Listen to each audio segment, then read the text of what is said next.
Master উইদিনের পরিবেশনায় আজকে আপনাদের সামনে নিয়ে হাজির হয়েছি প্রিয় পরমের স্মৃতি সৌরভের 11তম পর্ব।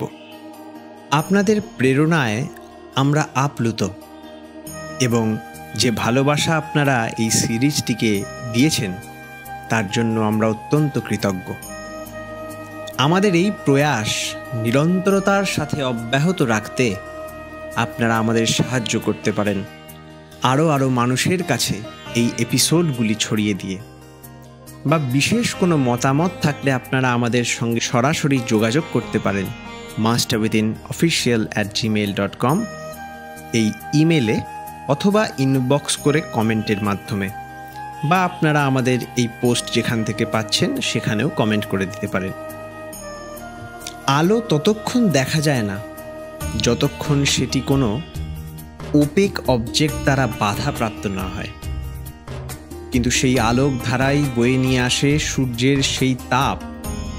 পুরুষোত্তম শ্রী ঠাকুর অনুকূলচন্দ্র, যিনি জীবন আলোর মূর্ত আধার, তার আলোক রশ্মির মতো তার ভক্তরা সেই অসীম তাপ অর্থাৎ তপস্যার মূলধন বহু মানুষের কাছে ছড়িয়ে দিয়েছে সেই জীবন বর্ধন সম্বেগ। আমাদের এই প্রিয় পরমের স্মৃতি সৌরভের সিরিজে আমরা সেই পরম ভক্তদের নিয়েই আলোচনা করে থাকি এবং তাদেরই শ্রীহস্ত লিখিত স্মৃতিচারণগুলি তুলে ধরি। আজকে আমরা শ্রী ঠাকুরের পরম ভক্ত সৎসঙ্গের একমাত্র প্রথম ঋত্বিকাচার্য শ্রীকৃষ্ণ প্রসন্ন ভট্টাচার্যের ব্যাপারে শুনব। এই লেখাটি আমরা প্রথম পাই ইংলিশে মেসেজ ভলিউম 1-এ তার ইন্ট্রোডাকশন পেজে শ্রী তীর্থঙ্কর মল্লিকের পাঠে আজকে আমরা সেই কেষ্টদার অমীয় লেখাটি শুনব। আমরা দেখব কেমনভাবে একজন অত্যন্ত যুক্তিবাদী বৈজ্ঞানিক, ফিজিসিস্ট তথা দার্শনিক তার জীবনের সমস্ত দিক খুঁজতে পৌঁছেছিলেন শ্রী ঠাকুরের পদপ্রান্তে, এবং কিভাবে তার জীবনে অবাধ পরিপূরণ ঘটে তারপর থেকে। তারই নিজের লেখায় শুনতে থাকুন প্রিয় পরমের স্মৃতি সৌরভে 11তম পর্ব মাস্টার উইদিন বেঙ্গলির পরিবেশনায়। পাঠে তীর্থঙ্কর মল্লিক। চূড়ান্ত যুক্তিবাদী আমি নাস্তিকই ছিলাম। কৃষ্ণপ্রসন্ন ভট্টাচার্য। প্রেম ভক্তির শত ভিতের ওপর জীবন প্রতিষ্ঠিত না হলে বোধগুলি হয় কেবল ভাষা। ইন্দ্রিয়ের অস্পষ্ট শিহরণের উপর নির্ভর করে চলাফেরা দুর্বল অস্তিত্বের একটা অস্থিরতা মাত্র। মাঝেই অনুভবে আসে একটা অপ্রতিরোধ্য শূন্যতা যেন গ্রাস করে ফেলছে। আপন করে নেবার, মোহিত করে তোলার, যুক্ত করে রাখার, সমাহিত করে ফেলার কোনো কিছুই নেই। হৃদয় থাকে চিরদিনই বুভুক্ষু। জীবনের শুরুতে আমি ছিলাম এরকমই এক মাতৃহারা বালক। আমার নিরেট হৃদয় কেবলমাত্র ইন্দ্রিয়ের নির্দেশেই স্পন্দিত হতো। আজও মনে পড়ে সেই আকুল আগ্রহ, আমার উত্তপ্ত স্নায়ুতন্ত্রী সঞ্জাত ধূমবহ্নি, যা নিয়ে ছেলেবেলা থেকেই ইন্দ্রিয়ের যজ্ঞ বেদিতে নিজেকে আমি উৎসর্গ করে দিয়েছিলাম। আমার ধূমায়িত সত্তা স্বপ্নেও ভাবতে পারেনি এটা আনন্দ নয়, জ্বালা, তৃপ্তি নয়। মৃত্যু কখনো জীবন হয়ে উঠতে পারে না। এইভাবে আমি বড় হয়ে উঠতে লাগলাম। আবেগ আমাকে চালিয়ে নিয়ে চলল। আবেগপ্রবণ স্বভাব সবসময় অন্যের মনের গভীরে প্রবেশ করতে আগ্রহী। অতি বিশ্লেষণাত্মক একটা মনোভাবকে সর্বতোভাবে আত্মস্থ করে নিয়ে যা কিছু সব মূল পর্যন্ত বিশ্লেষণ করে চললাম। জীবনটাকে পূর্ণভাবে উপভোগ করার, প্রকৃতির যে রহস্যময় আবরণ আমি ভেদ করতে পারিনি তার মধ্যে দিয়ে দেখার একটা ক্ষুধার্ত প্রবৃত্তি আমার ছিল। একটা ব্যথা, একটা অব্যক্ত আকাঙ্ক্ষা, মস্তিষ্কের একটা জ্বালা আমাকে সর্বথা চালিয়ে নিয়ে চলত। জানার, আকাশ মাটির বিস্ময়ে ভরা প্রকৃতির রহস্যময় অচলায়াতনকে গলিয়ে ফেলার, মানুষের অজ্ঞতাকে কেটে টুকরো করে ফেলার আমার ছিল একটা অদম্য আগ্রহ। প্রকৃতিগতভাবে আমি ছিলাম চূড়ান্ত নাস্তিক। যুক্তি কেবলমাত্র আমার কর্তব্য নির্ধারণ করতে পারত, তাই কর্তব্য বলতে আমার কিছুই ছিল না। ছুতোর মিস্ত্রির হাতের করাতের মতো অথবা সব ব্যবচ্ছেদকারীর নিষ্ঠুর ছুরির মতো আমার মন যা কিছু সব কেটে টুকরো টুকরো করে ফেলত। নৈতিক মতবাদ আমার কাছে ছিল একটা বস্তা পচা জড়ত্ব, বাধ্যতা একটা অপরিহার্য উৎপাত, বিশ্বাস একটা অন্ধতা, শ্রদ্ধা একটা হীনমন্যতা। অতীতকে আমি অবজ্ঞা করতাম, প্রচলিত প্রথাগুলোকে অর্থহীন মূর্খতা বলে অগ্রাহ্য করতাম। আর এরকম করেই আমি সৃষ্টি করেছিলাম আমার শূন্য গর্ভ ভবিষ্যৎ, সঙ্গী শুধু অলস হিংস্র অহংকার, যা কেবল নিজেকেই ক্ষতবিক্ষত করে সংকুচিত করে নিঃশেষ করে তুলতে পারে। মোলায়েম চকচকে একটা ভণ্ডামির আবরণে আমার আপাদ মস্তক আবৃত ছিল। প্রায়শই ইন্দ্রিয়জ প্রেরণার আরতি অথবা উত্তেজিত প্রবৃত্তির ঘূর্ণিবায়ু আমাকে জড়তার একটা পঙ্কির অবসাদের ভেতরে ঠেলে দিত।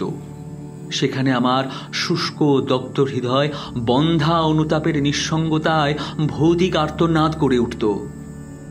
আমার হাতে মুক্তির একমাত্র পথ ছিল পড়াশোনার ভেতরে নিজেকে ডুবিয়ে রাখা আর মানুষের অজ্ঞতার গভীরতাকে পরিমাপ করার চেষ্টা করা। জীবনটা আমার কাছে ছিল এক কঠিন সমস্যা। আমি হন্যে হয়ে অধ্যয়নে লেগে পড়লাম। আমার কাছে সবকিছুই ছিল চিন্তা, ভাবনা, কল্পনা, একটা নঞ্চর্থক সমালোচনা, একটা সুস্পষ্ট দোষদর্শিতা। বিজ্ঞান আমার সাহায্যে এসেছিল। ইলেকট্রন, প্রোটন, প্ল্যাঙ্কের কোয়ান্টা, আইনস্টাইনের আপেক্ষিক তত্ত্ব, কার্যকারণ সম্পর্কবিহীন পারমাণবিক চঞ্চলতার অসারতার মধ্যে অস্তিত্বের পরিণতি দর্শনে আমাকে সাহায্য করেছিল।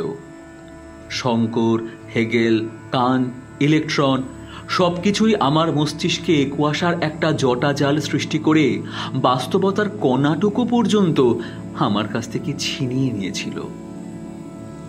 তবুও আমার জীবন চলছিল, আর জীবন বাস্তব না হয়েই পারে না। নীল আকাশের চাঁদোয়া আমার উপর দিব্য আলোর ঝর্ণা ঝরিয়ে চলেছিল। পৃথিবী তার ঋতুর ডালি নিয়ে আমার নিঃসঙ্গতার মধ্যে ঢুকে পড়ে আমাকে মোহিত করে তুলছিল। চলমান জগৎ আমার শ্রবণে দর্শনে ছিল চিরন্তন বিস্ময়। মানুষ অজান্তে আমার সহানুভূতি জাগিয়ে তুলত। স্ত্রীলোক ছিল একটা অবাঞ্ছিত কৌতূহল, আমার অনিচ্ছায় আমাকে চুম্বকের মতো টানত। কিন্তু আমার অন্তর্নিহিত একটা অশ্রদ্ধা প্রকৃতির সৌন্দর্যকে সর্বদা ছিন্ন ভিন্ন, অপকৃষ্ট, অপবিত্র করে তুলত। আমার প্রবৃত্তি পারিপার্শ্বিকের সাথে আমার স্বাভাবিক সম্পর্কটাকে বিকৃত করে তুলেছিল। যদিও আমি আমার দীর্ণ নিঃশেষিত অন্তরাত্মা ব্যথাতুর অনুশোচনায় গুমড়ে কেঁদে উঠত। আমি কোথায়? এই কি আমার স্বরূপ? কিন্তু আমার স্বরূপ কি তা আমি খুঁজে পেতাম না। অস্তিত্বের শূন্য গহ্বর কেবল হাহাকারে প্রতিধ্বনিত হয়ে উঠত। যৌবনের পূর্ণতায় বিকশিত হয়ে উঠলাম, তবুও জীবন আমার কাছে কেবল শূন্যতার জৃম্ভন, একটা উদ্ভট বিশৃঙ্খলার অসংলগ্ন খামখেয়ালিপনা। চিন্তাগুলো ছিল সব বন্ধা। আমাকে শান্ত করে তুলবে এরকম কোনো কিছু আমার কাছে একান্ত প্রয়োজনীয় হয়ে উঠেছিল। রবীন্দ্রনাথ, গান্ধীজি, স্বামী দয়ানন্দ, ঠাকুর হরনাথ প্রমুখ অনেকের দর্শন লাভ করলাম। শ্রীরামকৃষ্ণ এবং বিবেকানন্দকে আকুলভাবে কামনা করলাম। তারা তখন বিদেহী হয়ে গেছেন। শ্রী অরবিন্দের কথা শুনে আকৃষ্ট হলাম। আমি তখন হুগলি কলেজে পদার্থবিদ্যার অধ্যাপক। গ্রীষ্মের সময় পণ্ডিচেরিতে তাকে দর্শনের বন্দোবস্ত করে ফেললাম। কিন্তু ঘটনার স্রোত হঠাৎ অপ্রত্যাশিত এক নতুন পথে বাঁক নিল। এলোমেলোভাবে পড়তে পড়তে একটা বাংলা মাসিকের কয়েকটা পৃষ্ঠা আমার আগ্রহ জাগিয়ে তুলল।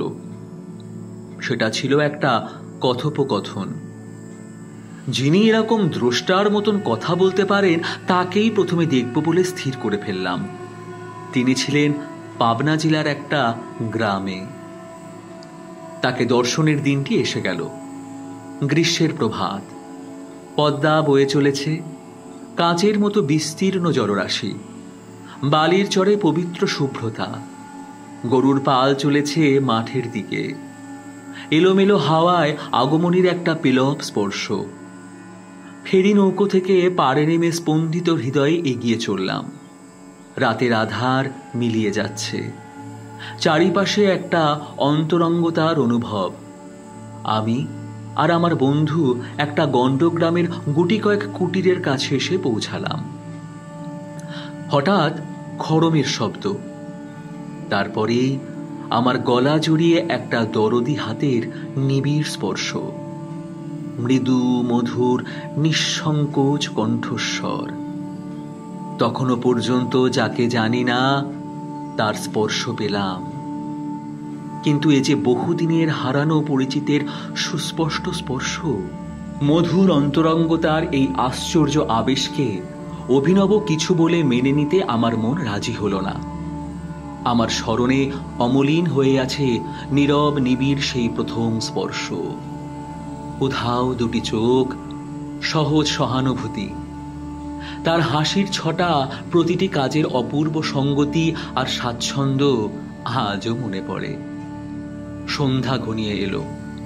একটা গাছের তলায় বাঁশের একটা মাচা ছিল। তিনি সেখানে বসেছিলেন। সূর্য অস্তাচলে কোমল আলোর ধারা তার উদ্ভাসিত মুখের ওপর এসে পড়েছে। হেসে জিজ্ঞাসা করলেন, দাদা, মাথা নোয়াতে কখনো ইচ্ছে করে না? আমি উত্তর দিলাম, মানুষের সামনে কেন নোয়াবো? তিনি হাসলেন। আমার কোলের ওপর শুয়ে পড়ে মৃদুস্বরে বললেন, আমার হার্টের কাছে এইখানে একটা ব্যথা হয়, একটা ফাঁকা ভাব। কেন? একবার জ্বরের সময় সিঙ্কোনা ইঞ্জেকশন নিতে হয়েছিল, তারপর থেকেই। আমি বললাম, কেন? আপনার ভক্তরা বলে আপনি ঈশ্বর, পৃথিবীর ত্রাণকর্তা, বিশ্বগুরু। আপনারও ইঞ্জেকশন নিতে হয়? নিজেকে নিজে সারিয়ে তুলতে পারেন না? এটা কেমন করে হয়? তার মুখমণ্ডল উদ্ভাসিত হয়ে উঠল। তিনি অতি সহজভাবে আমার এই চ্যালেঞ্জ স্বীকার করে নিয়ে নিজস্ব অনুপম ভঙ্গিতে তার সামনের বাবলা গাছটার দিকে আঙুল দেখিয়ে বললেন, আপনার সামনের গাছটা দেখতে পাচ্ছেন না? ঠিক ওই রকমই। দেখুন, গাছটার গায়ে একটা ক্ষত আছে, কিন্তু বুকে ওই ক্ষত নিয়েও ওপর দিকে বেড়েই চলেছে। ঠিক ঠিক না হলেও এটা আমার প্রশ্নেরই উত্তর ছিল। কেননা কেমন করে আমি যেন বুঝতে পারলাম, হৃদয়ঙ্গম করলাম, ক্ষীণ আবছা হলেও নিশ্চিতভাবে অনুভব করলাম, ঈশ্বর যদি থাকেন তবে তিনি জগতের সব দুঃখ কষ্টের সাথেই জড়িয়ে রয়েছেন, যেন এগুলো তার নিজেরই বুকের ব্যথার ক্ষত, আর এসব নিয়েই তার চিরন্তন চলা। তার সম্বন্ধে কৌতূহলী হয়ে উঠলাম। আমরা কথা বলেই চললাম। রাতের ছায়া নেমে এলো আমাদের ওপর। পরস্পরের মধ্যে শুধু স্পর্শের অনুভব। মনে হচ্ছিল আমি যেন ঘরে ফিরে চলেছি, আমার দরদি দিশারি বন্ধুর অমূল্য নীরবতায়। ঝিকিমিকি তারাভরা আকাশের চাদোয়ার নিচে গ্রীষ্মের রাতের হালকা হাওয়ায় আমি কথা বলে চললাম। বিজ্ঞান, অণু, পরমাণু, রেডিয়াম, এক্সরে, কোয়ান্টা, জীব, জ্বর, স্বর্গ, মর্ত, কোনটা নিয়ে নয়। পদ্মার ঢেউ পাড়ে এসে আছড়ে পড়ছে। আমি আমার মস্তিষ্কের যা কিছু সব ঢেলে দিচ্ছি, না দিয়ে পারছি না। আমি তার ভেতরে আমার যত জিজ্ঞাসা, যত অসঙ্গতি, যত কিছুরই একটা দরদি প্রতিবেদনের আধার খুঁজে পেলাম। বাঞ্ছিত মিলন ধন্য বহুদিনের বিরোহীর মতন আমার সব দরজা খুলে গেল, সব বাঁধন খসে পড়ল। তার সাথে হাসলাম। তার মাথা কোলে নিয়ে নিঃশব্দে একই আকাশে, একই নীহারিকা, একই সাথে দেখলাম বহুক্ষণ। কথা বলে চললাম সব কিছু নিয়ে।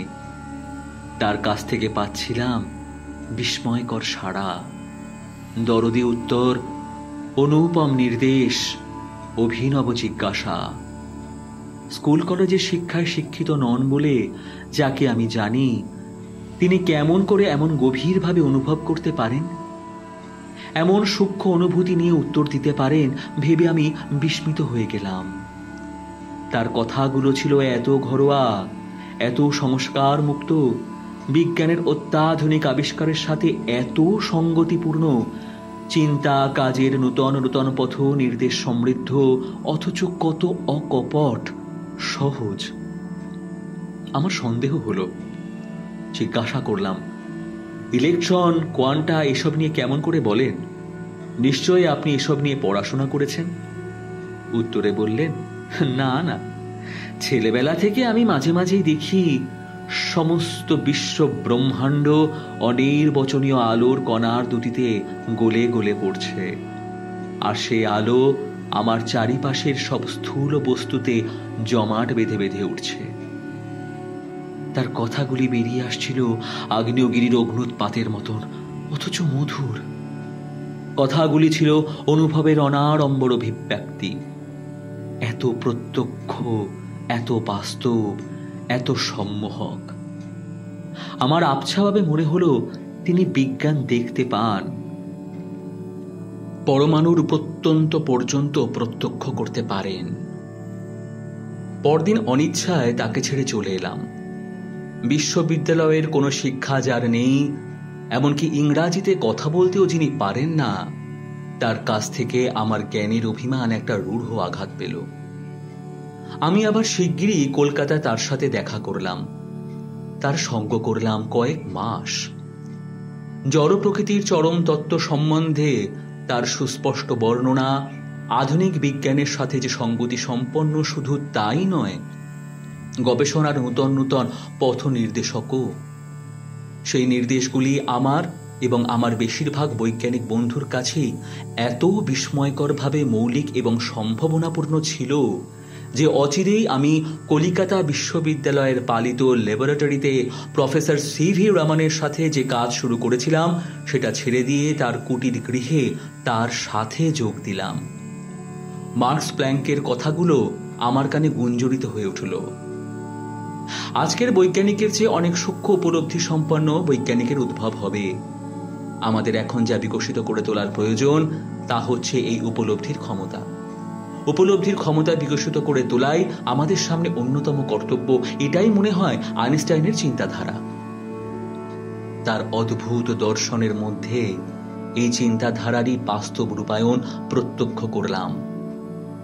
কিন্তু সবার ওপরে তার মধ্যে খুঁজে পেলাম একজন প্রেমিককে, একজন বন্ধুকে, একজন দিশারীকে, আমার মতো নাস্তিকের এক পরিত্রাতাকে। এর জন্য আমার বন্ধু বান্ধব আমার প্রকৃতিস্থতা সম্বন্ধে ঘোরতর সন্দিহান হয়ে আমার আশা ছেড়ে দিল। তার সাহচর্যে দিনগুলো, বছরগুলো যেন মধুর অথচ কর্মময় একটা স্বপ্নের ভেতর দিয়ে গড়িয়ে গেল। আমি তার কাছ থেকে, তার মার কাছ থেকে, তার গ্রামবাসী, আত্মীয় স্বজন, ভক্তদের কাছ থেকে অচিরেই তার অতীত জীবন সংগ্রহ করে ফেললাম। এত বৈচিত্র্যময়, এত ঘটনাবহুল তার জীবনের প্রতি আমার লেখনীতে বিন্দুমাত্র সুবিচার করাও সম্ভব নয়। তার জন্ম 1888 সালে। শিশু বয়স থেকেই তিনি ছিলেন সকলের প্রিয়, সকলের বিস্ময়। মানুষের এবং প্রকৃতির মধ্যে তার গভীর অন্তর্দৃষ্টির পরিচয়ে প্রায় তার মা, আত্মীয় স্বজন, খেলার সঙ্গী সাথী সকলেই হতচকিত হয়ে পড়তেন। শিশু বয়স থেকেই তার ভালোবাসা তার পরিজনদের ভেতরে অলৌকিক প্রভাব বিস্তার করত। তার সংবেদনশীল অনুভূতি নিয়ে প্রতিটি বিষয় এত গভীর এবং স্পষ্টভাবে দেখতে ও বুঝতে পারতেন যে একেবারে বালক বয়স থেকেই তার রহস্য তার চোখের সামনে বিশদভাবে উন্মোচিত হয়ে পড়ত। তার অদ্ভুত সব দর্শন হতো। অনেক সময় আলোর বন্যায় তার সমগ্র সত্তা পরিব্যাপ্ত হয়ে উঠত। তিনি মূর্ছিত হয়ে পড়তেন। যার জন্য তার মা সন্দেহ করতেন তার ভাব সমাধি হচ্ছে। মাঝে মাঝে তিনি দেখতে পেতেন তার চারিপাশের সমস্ত বিশ্ব আলোর কম্পনে বিগলিত হয়ে পড়ছে। সেই কম্পন কথা বলতে পারে, মহাজাগতিক সঙ্গীতের রোমাঞ্চ বিকিরণ করতে পারে। সেই নিসর্গ আলো এবং ধ্বনি, গাছপালা, জীব, পায়ের নিচের মাটি, এসব বাস্তবতায় মূর্ত হয়ে উঠেছে। আনন্দের উচ্ছ্বাসে এই উজ্জ্বল দীপ্তিকে জড়িয়ে ধরার জন্য তিনি সামনে ছুটে যেতেন আর কঠিন স্থূল বস্তুতে আঘাত পেতেন। বিস্ময়ে বিষ্ট হয়ে তিনি তার আলো এবং ধ্বনির সত্তা থেকে আবার রক্তমাংসের স্থূল জগতে নেমে আসতেন। এইভাবে বিশ্ব ব্রহ্মাণ্ডের সাথে একাত্মতায় তিনি তার চারিপাশের যা কিছু সব ভালো না বেশি পারতেন না। সব কিছুকে তিনি নিজেরই সত্তার অপরিহার্য অংশ বলে অনুভব করতেন। সবার ওপর স্বতঃস্ফূর্ত ভালোবাসা ও সহানুভূতিতে উদ্বেল হয়ে তার যৌবন পদ্মার তীরে সংকীর্তনে উচ্ছ্বসিত হয়ে উঠল। আবেগ, উৎসাহ, উদ্দীপনায় সকলকে তিনি জয় করে নিলেন। তার অমোঘ আকর্ষণ প্রতিরোধ করার উপায় কারও ছিল না। সংকীর্তনের সেই দিনগুলোতে তিনি শারীরিক চেতনা হারিয়ে ফেলতেন। কোনো উদ্দীপনাতেই তার শরীরে কোনো সাড়া জাগত না। কখনো কখনো ঘন্টার পর ঘন্টা তার হৃদয়যন্ত্রের স্পন্দন বন্ধ হয়ে থাকত। তার উদ্ভাসিত মুখমণ্ডল দিব্য আলোয় দীপ্ত হয়ে উঠত, আর সকলকে বিস্ময় বিহবল করে শ্রীমুখ থেকে দিব্য বাণীর স্রোত বেরিয়ে আসত। দলে দলে লোক এসে জড়ো হতো। প্রত্যেকেই তার বাণীর তড়িৎ স্পর্শ অনুভব করত।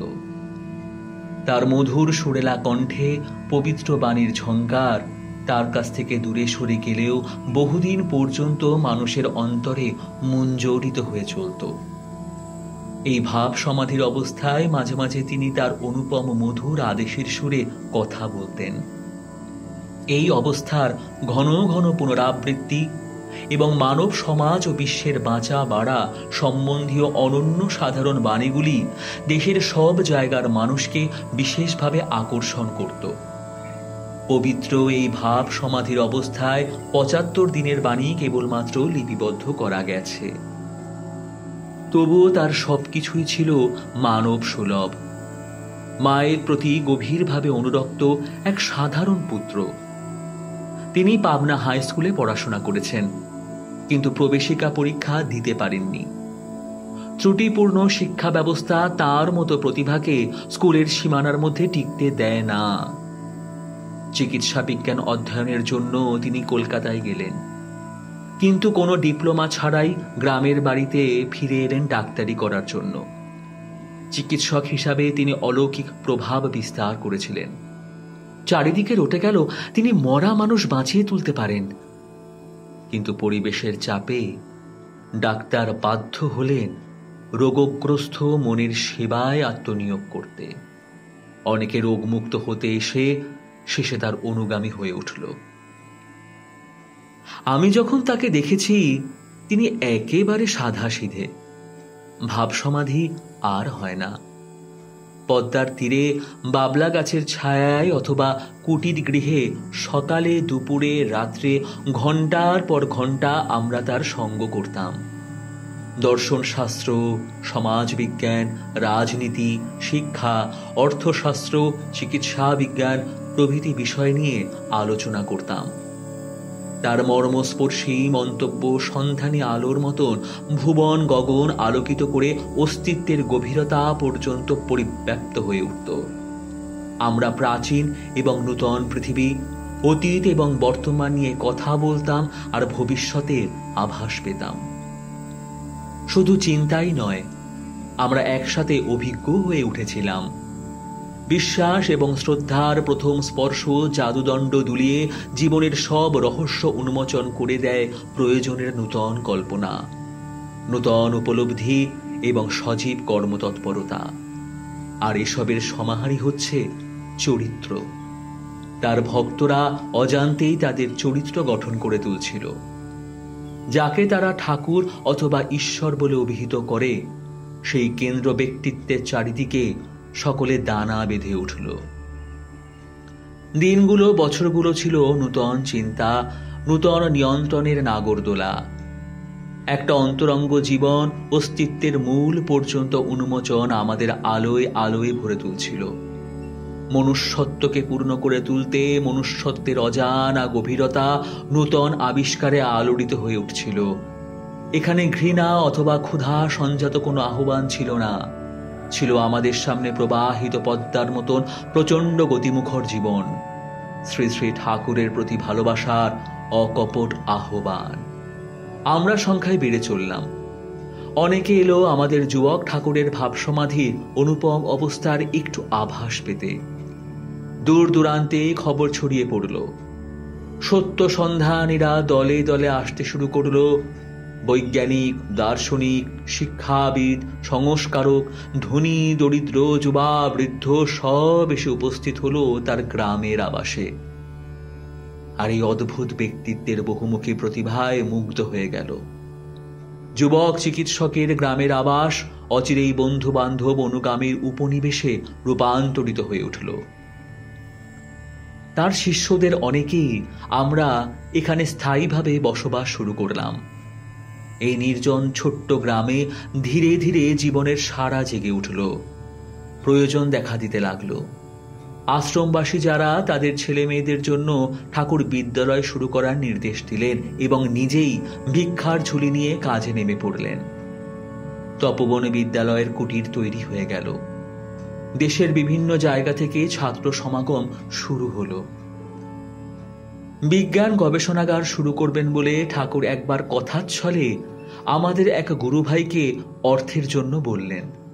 আমি ভাবলাম, এখানে এরকম একটা অনগ্রসর গ্রামে বিজ্ঞান গবেষণাগার চালু করা এটা একটা অসম্ভব ব্যাপার। সে সময় আমাদের দুবেলা খাবার জুটত কালে ভদ্রে। কিন্তু অচিরেই এই গবেষণাগার আকার নিয়ে ফেলল। জঙ্গল পরিষ্কার হয়ে গেল। কাজের উপযোগী বিজ্ঞানীদের নিয়ে অত্যাধুনিক যন্ত্রপাতি দিয়ে সাজানো ইমারত আজ এই গ্রামে মাথা তুলে দাঁড়িয়েছে। ধীর অবিচল গতিতে অয়েল ইঞ্জিন এবং ডায়নামো নিয়ে power house, mechanical workshop, chemical works, art studio, engineering works চালু হয়ে গেছে। প্রবল প্রতিবন্ধকতার মধ্যে দিয়ে বাংলার এই নিভৃত পল্লীতে বিজ্ঞান ভিত্তিক শিল্পগুলি গড়ে উঠছে। দেশজ গাছগাছরা থেকে রকমারি নূতন ওষুধ আবিষ্কৃত হয়েছে। আর এই সব কিছুই একজন মানুষের উদ্যমে এবং নৈপুণ্যে। স্বপ্ন রূপান্তরিত হয়ে উঠেছে জীবন্ত সত্যে, কল্পনা প্রকৃত ঘটনায়, চিন্তা মূর্ত হয়ে উঠেছে রক্তমাংসের অকাট্য বাস্তবতায়। একদিন যা ছিল গণ্ডগ্রামের এক নিরালা অঙ্গন, আজ তা হয়ে উঠেছে রকমারি আধুনিক কর্মতৎপরতার এক ব্যস্ত মৌচাক। উপনিবেশটিতে আজ জীবন চিরন্তন সংস্কৃতির কলগুঞ্জন। মানব সমাজের অপরিহার্য প্রয়োজন এবং আধ্যাত্মিক আকাঙ্ক্ষার সাথে সুসঙ্গত শিক্ষা বিষয়ক, অর্থনৈতিক, সামাজিক এবং শিল্প সংক্রান্ত সমন্বয়ী কর্মতৎপরতা সংগঠকের সৃজন প্রতিভার সুনিশ্চিত পরিচয়। তিনি এখানকার প্রতিটি বিভাগের, প্রতিটি কাজের শুরু থেকে প্রতিটি পর্যায়ের সাথে একান্ত ঘরোয়াভাবে জড়িয়ে রয়েছেন। এখানকার প্রতিটি শিশু, প্রতিটি বালক, প্রতিটি বালিকা, যুবা বৃদ্ধ, নরনারী প্রত্যেকের শ্রী শ্রী ঠাকুরের সাথে ঘনিষ্ঠ সম্পর্ক। তিনি তাদের স্বীকারোক্তি, তাদের অভাব, তাদের চাহিদার সাথে সুপরিচিত এবং তদনুরূপ তাদের প্রত্যেককে তার সহজাত বৈশিষ্ট্যে শ্রেয়তর বিবর্ধনের পথে নিয়ন্ত্রণ করে চলেছেন। এইভাবে গ্রামীণ জীবনের প্রয়োজনে উদ্ভূত রকমারি প্রতিষ্ঠানের বীজ তিনি সৃষ্টি করেছেন। এগুলোই আদর্শ জাতি নির্মাণের কাজে এগিয়ে আসে। যে প্রেমময় ঠাকুরকে আমি দেখেছি 1 দশক আগে, তিনি আজ বাংলা, বার্মা, বিহার, আসামের বিস্তৃত শাখা সৎসঙ্গের প্রতিষ্ঠাতা। হাজারে হাজারে অনুগামী তার বিশ্বাসের পতাকা তলে। তবুও তিনি সেই একই বিনয়ী, সহজ ভদ্রলোক। এখনো গ্রাম বাংলার সেই অকপট সরলতা মাখা একান্ত ভালোবাসার ধন মায়ের অনুরক্ত সন্তান, প্রেমময় স্বামী, কর্তব্যপরায়ণ পিতা, স্নেহপ্রবণ ভাই, আর সকলেরই প্রকৃত বান্ধব এবং দিশারি।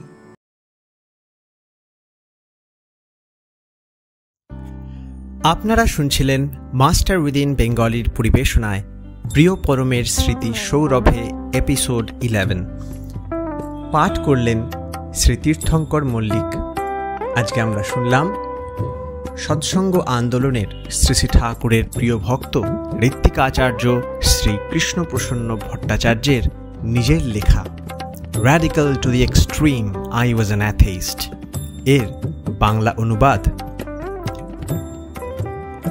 এরকমই এপিসোড আরও পেতে থাকতে আপনারা দেখতে থাকুন এবং যুক্ত থাকুন মাস্টার উইদিন বেঙ্গলির ইউটিউব চ্যানেলের সঙ্গে এবং মাস্টার উইদিন বেঙ্গলির ফেসবুক পেজের সাথে। আপনারা প্লিজ এই চ্যানেলটি ফলো করুন, এই ইউটিউব চ্যানেলটি সাবস্ক্রাইব করুন, যাতে আরও মানুষের সাথে আমরা যুক্ত হতে পারি, আরও মানুষের কাছে শ্রী শ্রী ঠাকুরের সেই অমীয় জীবন স্পর্শ দিয়ে সার্থক করতে পারি নিজেকে এবং সকলকে। দেখা হচ্ছে পরের পর্বে। আপনাদের কেমন লাগলো অবশ্যই কমেন্ট করে জানাবেন এবং আরও কীভাবে এই এপিসোডগুলি ভালো করতে পারবো আমাদের জানাবেন। বন্দে পুরুষোত্তম।